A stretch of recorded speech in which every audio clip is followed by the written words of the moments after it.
Welcome to the Shannon Wheeler podcast.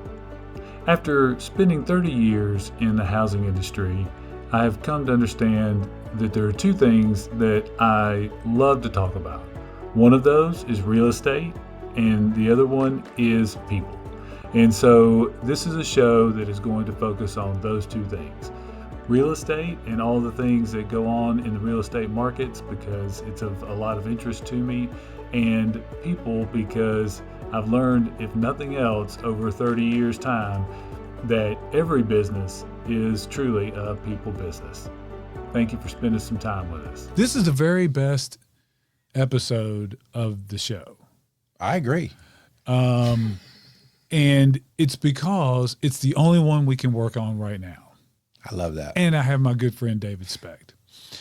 You actually have a pretty unique, which is now not so unique story about Murfreesboro and living in Murfreesboro and moving to Middle Tennessee. Yeah. We're going to get into some of that.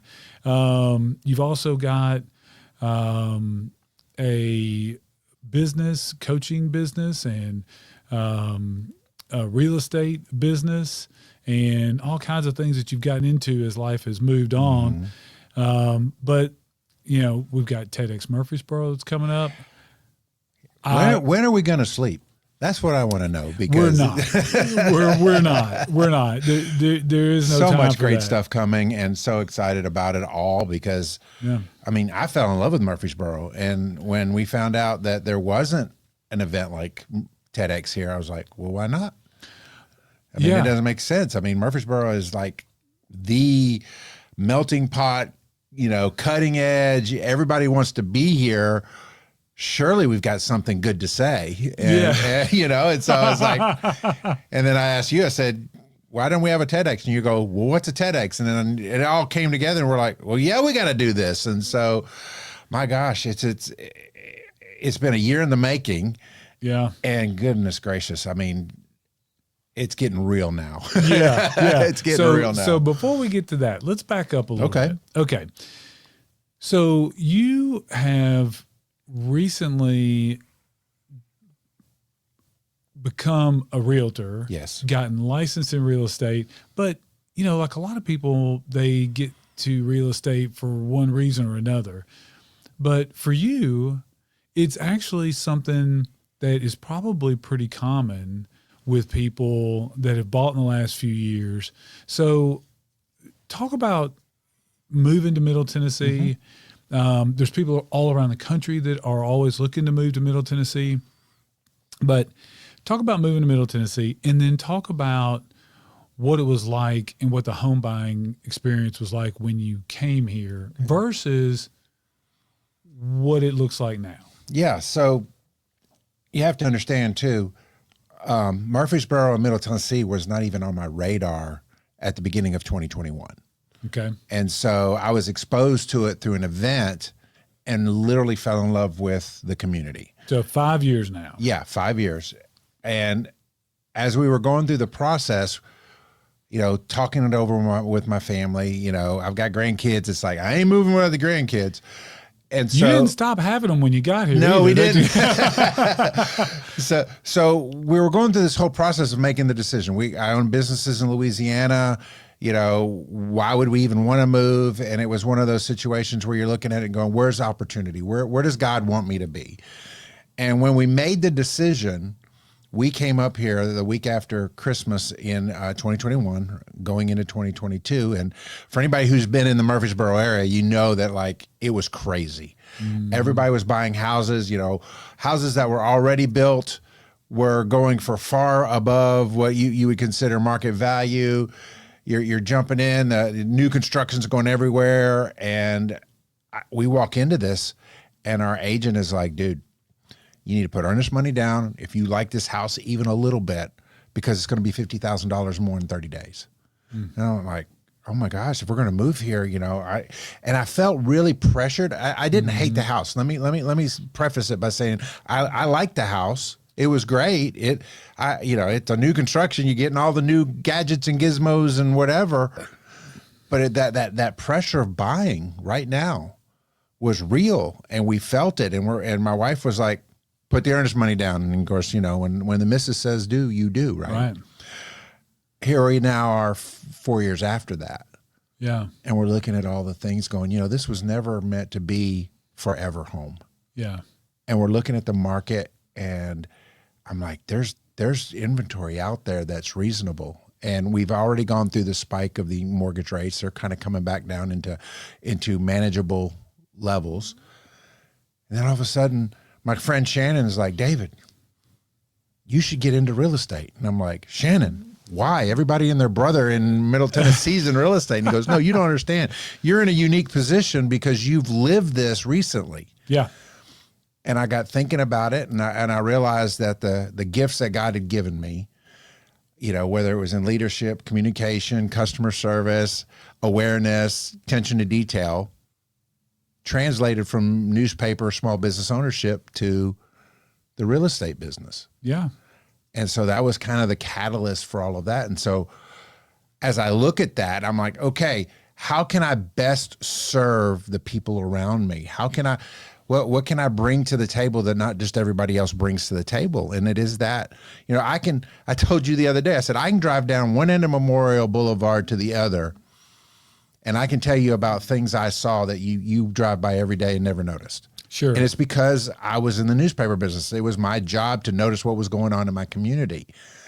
And those things, I believe, will help. I believe that I can help people like me, people who may not be where forever is, but want to get to forever. So how do I get out of what I've got in a good position to get what I want? I'll share a perspective with you that falls in line with what you're talking about. I've been meaning to share this with you, and we just haven't had time. For those of you that don't know, David and I are close professionally and personally. Which, by the way, how'd you hit him on Super Bowl Sunday? I was glad that Zachary was my partner. I hit a few leaning on the defense. I mean, when you're wearing 16 layers to stay warm, your range of motion's a little bit set. Yeah. But we had a good time, and I thoroughly enjoyed it. Good. Okay, but I've been meaning to run you down to share this perspective with you. So I had a friend of mine who had a mutual friend who was considering running for political office in Middle Tennessee, Smyrna, Murfreesboro area. And, the perspective was everybody talks about our growth, and everybody talks about how many people have moved here and from where they've moved. And it's a thing that our city grapples with. But I never really thought about this perspective. There are so many people that have moved in that this individual that was thinking about running for office, their take on it was, hey, there's enough of you individuals and families that have moved here from other places that I'm your guy, because I'm not from here. I'm not from the Good Old Boy Network. I'm not somebody who's just going to do things by rote because that's the way they've always been done. I can actually represent you. And so you find yourself in a very similar situation where people who are looking at getting into real estate as a career, oftentimes there is some pocket that they feel they can serve. There's some area, hey, I'm a musician, so I'm going to represent musicians. They have specific needs, or teachers, or, there's oftentimes, especially early in their career, some sort of kind of built-in area that they feel they can serve. And so I was thinking for you, along with people that bought a few years ago that now maybe are ready for something different, just the very idea that a lot of those people that got here in the last 6 to 10 years, 4 to 10 years, they may feel sometimes like they're underserved because they don't have somebody who didn't grow up here. Right. And it becomes a big advantage. Like I would feel more comfortable in a lot of ways instead of talking with somebody that I think's trashing me for making their traffic bad on Tuesday, but they're smiling at me selling me a house on Saturday. I never understood that myself personally. But that's certainly a unique advantage that if you've moved here, if you've relocated here in the last 4 to 10 years, you've got somebody that has traveled that journey with you. Absolutely. And I take it an even step further. I love Murfreesboro. And I love Murfreesboro because it's Murfreesboro. I fell in love with Murfreesboro. Yeah. Whereas a lot of people live in Murfreesboro because it's not Nashville. Ah, that's You a see what great I'm saying? perspective. Yeah. And there's a difference between living in a community and being a part of a community. Oh, yeah. It's true. And so because I love Murfreesboro, because I love Rutherford County, there's this unique idea that I want what's best for it and its citizens.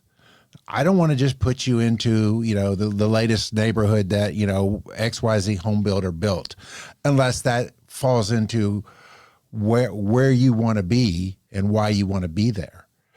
And that's what I've learned about this community is there's these pockets throughout Murfreesboro, and they all have unique vibes into themselves. And you want to find the right vibe for you. Downtown Square is different than Medical Center, and so knowing that and say, hey, are you somebody who's like loves antebellum homes and you want you want that feel? Or are you somebody that's like, dude, I just want the best Wi-Fi that I can get because I work from home and my home office is upstairs, blah, blah, blah. And understanding that fit and understanding, okay, are they a part of the community or are they merely living in the community? I think is a superpower for somebody to, if they figure that out, now you know where to place them. Now, one of the other things I think that is big right now that I want to spend some time focusing on, I say I want to spend time focusing on it. It's really that it's spending time focusing on me, right? And it's the idea of intergenerational living. And again, I think, building on your approach of do you live in a community or do you just live here because it's not Nashville? I think there's a trend away, and I think the real estate and real estate finance pieces can help families put together a situation where intergenerational living becomes something that they enjoy and embrace more so than I'm stuck in mom's basement or I'm stuck in dad's garage. Now, a lot of that happens, but talk about that a little bit. Talk about what you see as a trend or what you see maybe an area that you can help people that are maybe your similar age and they've got parents, they've got young ones. Talk about intergenerational living just a little bit. Well, I'm reminded of the comedian Jeff Foxworthy, and he tells the story about how empty nesting didn't exist for he and his wife. He said, within moments of his kids getting out of the house, his parents moved in, or her parents moved in. He's like, I think they passed in the driveway. That sounds about right. And the truth of the matter is that there's going to be at least 2 generations in a house most of the time anymore. Yeah. I didn't really think about it that way. It's a great way to frame it up. And again, I know it's algorithms, but like our family lived together 3 generations deep in Louisiana when my mother was alive. My kids were in high school, and so we were all together. I've lived with more than 2 generations now for 20 years. Yeah, so I think that's becoming a cultural norm in the U.S., which I don't know if people realize this, but in other parts of the world, it is the norm. If you go back to Bible times, multi-generations lived in the same complex, compound house, whatever. Mm-hmm. And so I think the move towards that is ongoing. Now, we as Americans love our space. We love our own things. And so the idea is not so much of a multi-generational structure, but a multi-generational compound. Okay. And there's a lot of that going on now. So let's talk about that a little bit. That's a scenario where you've got mom and dad and they live in one area. Mm-hmm. You've got the kids raising their children, but you locate for them a piece of land that can have structures that will house shared driveway and again, it used to be not the norm, and now you're seeing it more and more and more and more. And a lot of people will will start under one rooftop, but then their goal is to create that piece of property. And I see it even more so now with my generation down. Yes, we know we're going to, I hate to say raise our parents, but at some point we raise our parents. But what we also see is the grandparent scenario where I'm a grandfather. I want to be as close to my grandkids as possible. My kids are close to us because we've always been close. And now it's like, okay, how can we all have our own space, but my grandkids can, run across the driveway to granddad's house without any worries. It used to be you could live in the same neighborhood and you'd have all that, but that now times have changed. We're kind of a little bit more isolated than we used to be. And what I'm also seeing is the generation behind me becoming even more isolated to work from home. They need that space. The grandparents are helping to raise the grandkids, or at the very least being caregivers from a daycare kind of scenario. And so being on property together makes that even easier on all parties. Well, and, let's really also look at the fact that, affordability. Yeah. I mean, affordability is a factor. And so I think a lot of my clients are discovering, hey, we're, in our 30s, we have 2 children, and we're trying to keep everybody in school and do all the things that need to be done. But affordability, insurance, taxes, pricing, it's become a little bit of a different, it's become a different formula now for families.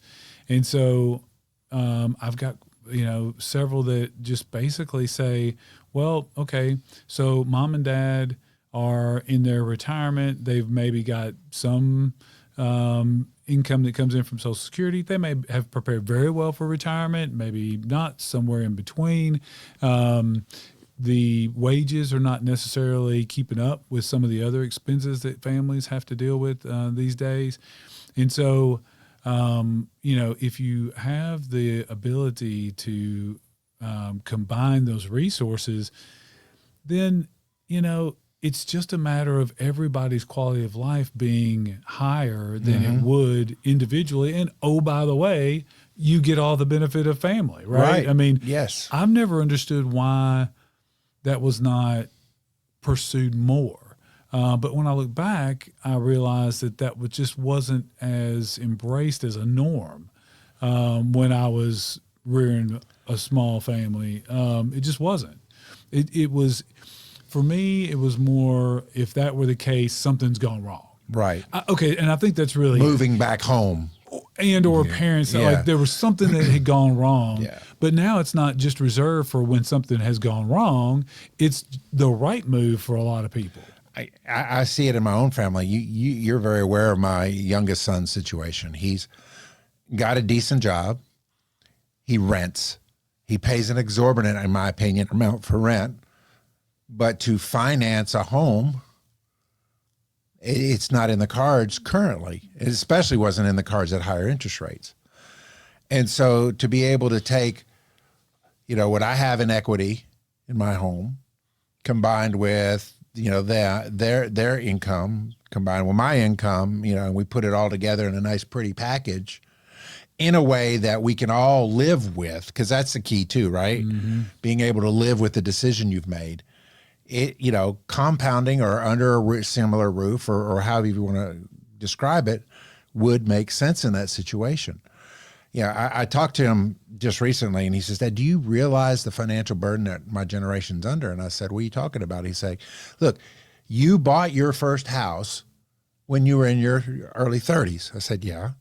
He said, I'm almost 30, and home ownership is out of my reach because wages have not followed suit with the increased price of a home. A starter home, I don't know if people know this, but the median price of a house in Rutherford County is $550,000.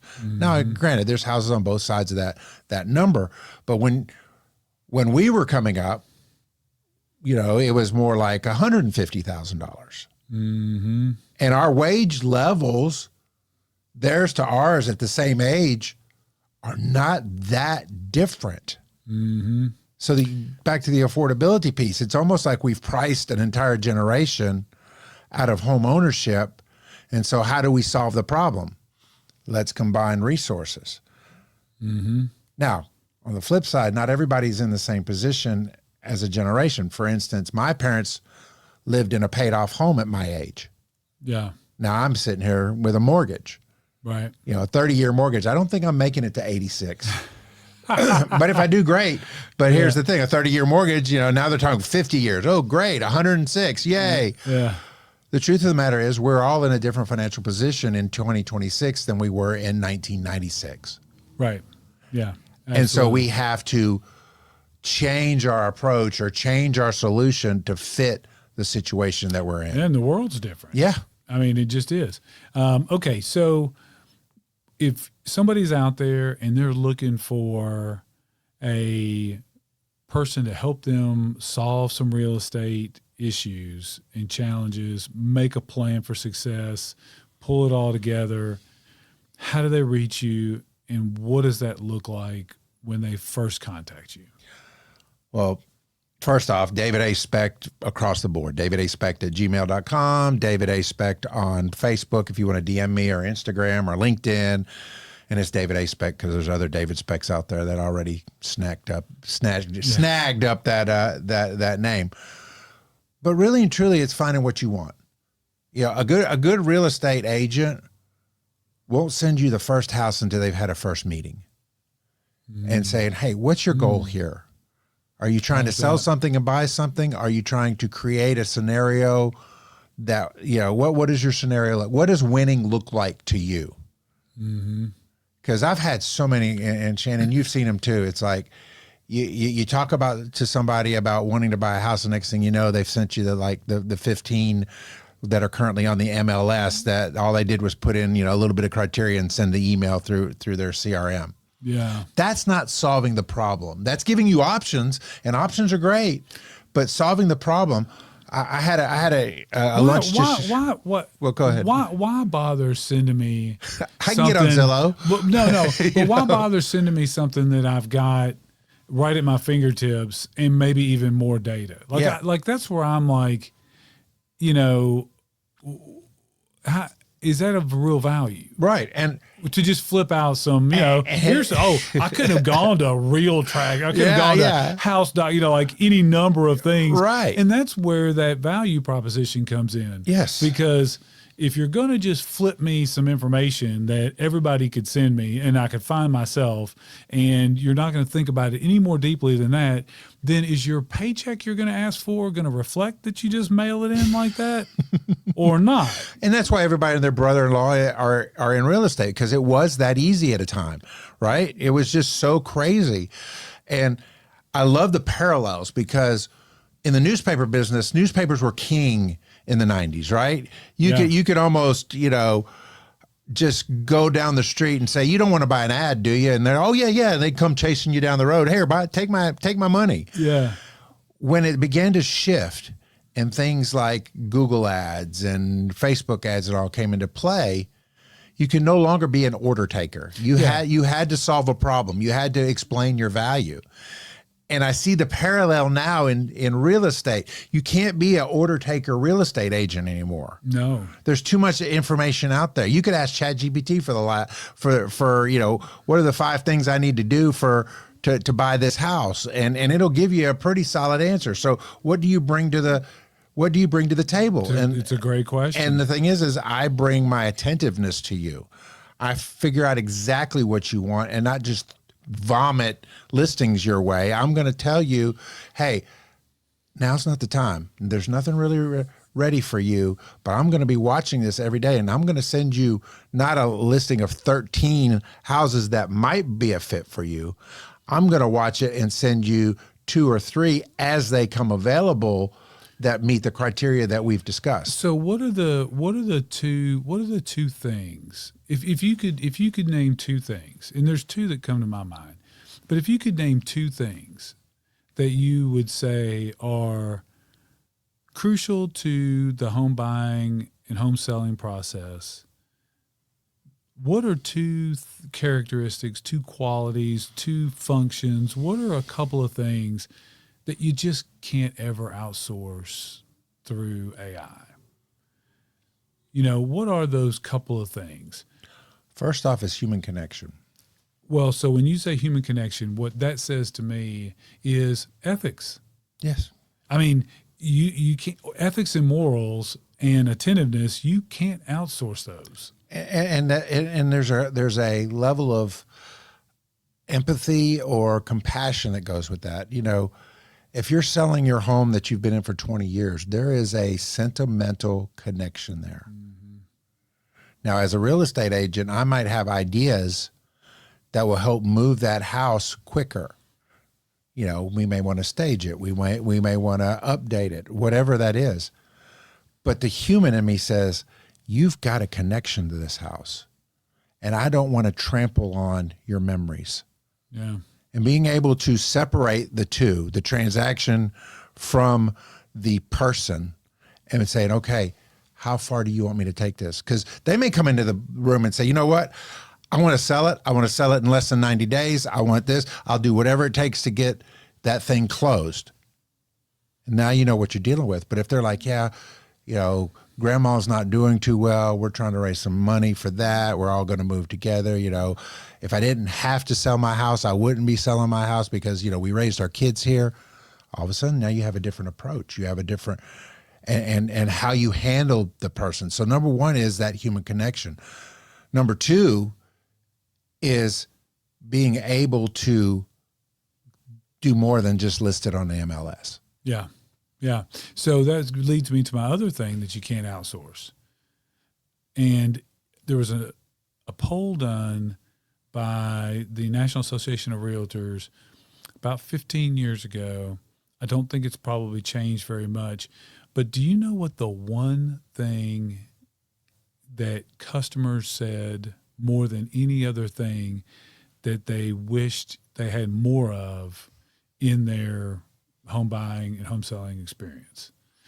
What can you, is there anything you can think of, and it may surprise you, but it makes perfect sense, what the one thing is that they felt like they needed more of?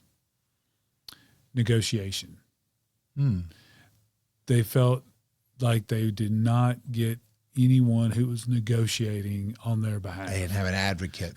So when you think back about the time you moved here, there was a lot of people who just threw their hands in the air and just said, no sense in even trying to negotiate. It's just you have to do whatever it is that has to be done. And I'm not even saying that was necessarily wrong at the time in some ways, but I've always felt like that was something that you can't outsource it, and it's an area that I think is underserved when it comes to the transaction. So, negotiating also to me means finding a win-win. Right. It's not win-lose. It's a win-win. So how do you approach that in a real estate transaction? Negotiating win-wins. Where's your mind at with that? Well, I would say that it depends on who's on the other side of the transaction. Who's that agent? Are they win-win minded? I would say that when you're dealing, my job on my side of the negotiation is to be the advocate for whether they're selling or whether they're buying, the advocate for my client. Yep. But I also should be cognizant and aware of that there is another party on the other side of that transaction, and be willing to sit down with the other side's agent and say, what do they really need out of this? Yeah. How are they going to walk away with this feeling good about what took place? Yeah, that helps you get your offer accepted. Yes. And to me, it's going to be about building those relationships outside of transactions. Yeah. If I don't know Bob, the real estate agent, until the day we sit down or I send him an offer letter, or, a contract, Bob doesn't know Dave. But Right. if Bob and Dave have met each other through various community events, networking events, etc., hey, Bob, it's Dave. Look, I've got a potential buyer.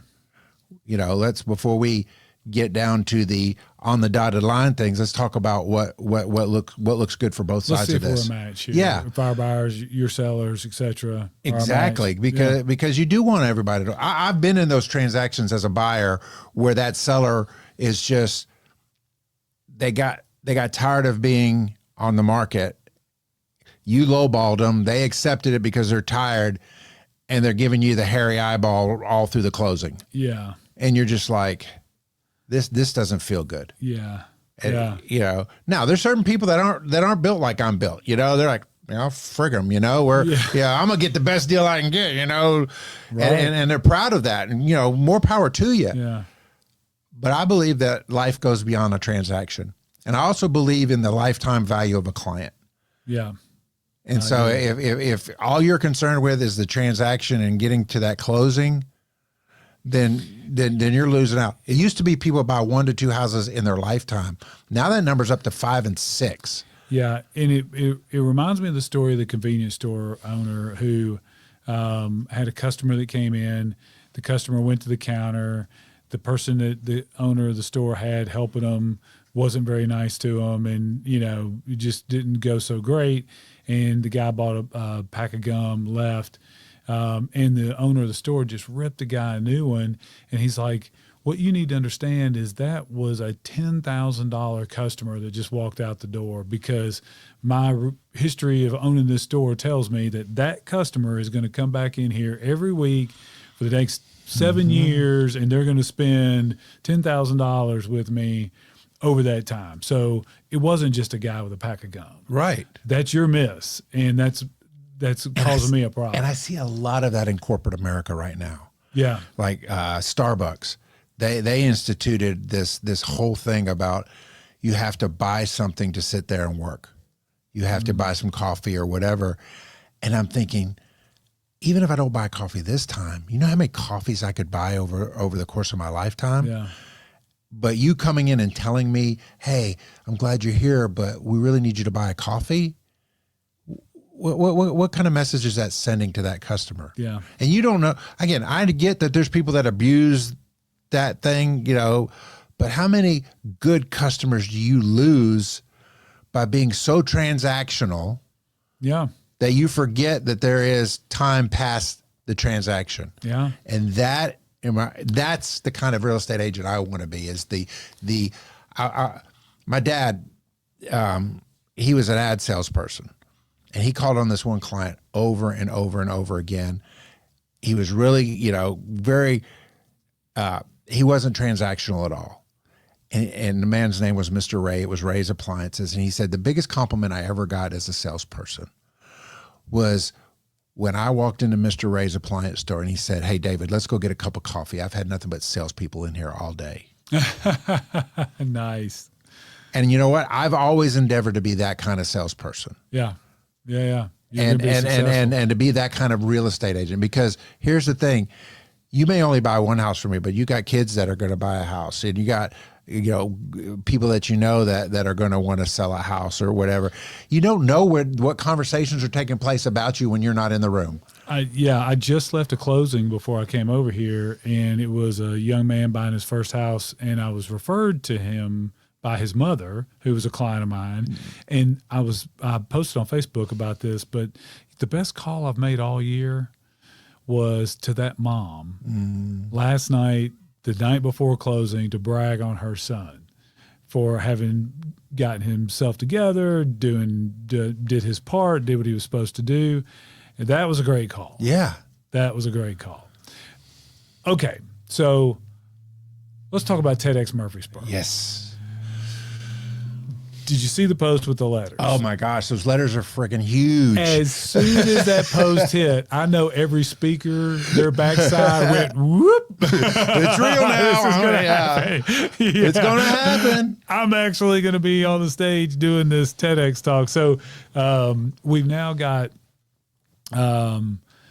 3 foundation sponsors.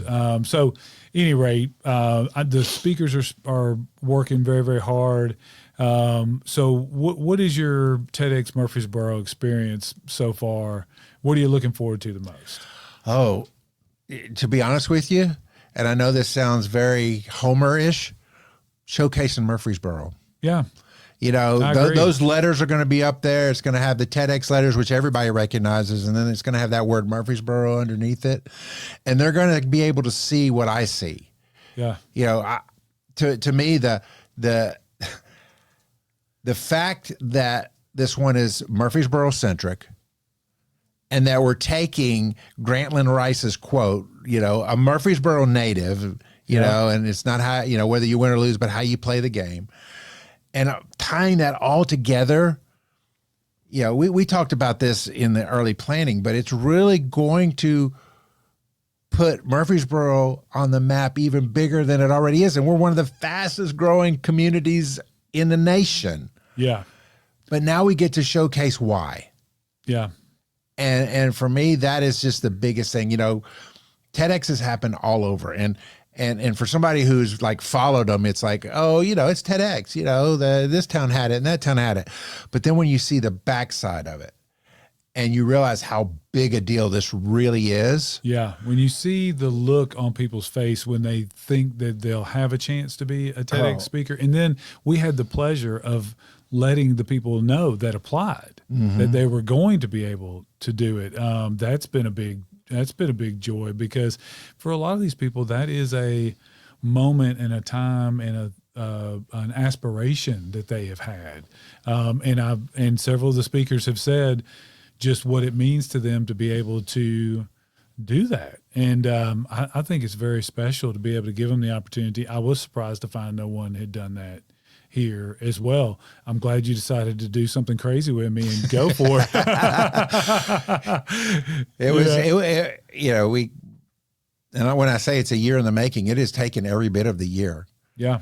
You know, TEDx is not the only thing we do, but we wanted to put it out in the very best posture possible, especially being the first year. And when you see the Walnut House, and when you see the letters, and when, you know, to me, it's just like making us big time as a community. Yeah. And then with the quality of the content that the speakers are bringing to the table, I mean, you can do flash anywhere, right? You can fill a room and make it look fantastic. But then if there's no meat in the recipe, yeah, if you feel lacking, and the meat in this recipe is some of the best. Yeah. These folks have really leaned into what it means to be TEDx Murfreesboro. I told them, I'm going to push you. I am going to push you, and I've leaned on them, and I've not gotten any complaints. I should have told them, when I push too hard, that's when you call David and you can talk David's bad a about nice me. guy. He'll soften the tone a little bit for you. Yeah, but I mean, you know, these are people that came in and they were like, okay, I've got my talk. There's a reason I want to do it. I feel convicted in this, and this is something that I feel is important, and I feel like I can talk to. And those people have rewritten 3 and 4 times, because, you know, it's like I can't remember it was either a philosopher, not sure who it was, maybe a business leader, but somebody was talking about the virtue of having the 5 whys, where you ask 5 whys deep. Is that, yeah. And so when these speakers started really getting to 2 and 3, and I'm like, why? What's your takeaway? You know, then it's like, okay, I got to dig. And, you know, to their credit, they have. So I'm really excited about what they have. And one of the things I love about it, it's, you know, playing the game, you know, being the theme that it is, but it's not all from the same direction. Yeah. Our speakers are so diverse. Oh, age, background. Yeah. And even if you don't get a nugget out of one, there's 5 others with different, you know, subjects that you'll get nuggets out of. But I believe you're going to get nuggets out of all of them. Yeah. And the way that we have set it up for the longevity of it, like, you know, we've got a afternoon, then we have the dinner break, and then we have the evening. To me, that is really, it's taking, hey, you're learning, you're applying and networking about it, and then you're learning some more, and then you're going to be sent out into the world to share these ideas. Ideas worth spreading. It's going to be wonderful. Let's go ahead and tell everybody March the 12th, 2 o'clock to 8 o'clock. Tickets as of the taping of this show are not available to the public. Correct. But I do plan to make them available if there's any left, February the 14th. And then, so Valentine's Day, if there's any available. If there's none available, you can get into a pool of people that may be able to get in to see the event. But TEDx Murfreesboro, historic Walnut House in downtown Murfreesboro, March the 12th. Super excited about it. David, thanks for sharing with me. Absolutely. Good to spend some time with you. You're going to be a rousing success in real estate, I have no doubt. And we'll see you plenty before then, but definitely at TEDx Murfreesboro. See you there. All right. Thank you for spending some time with us.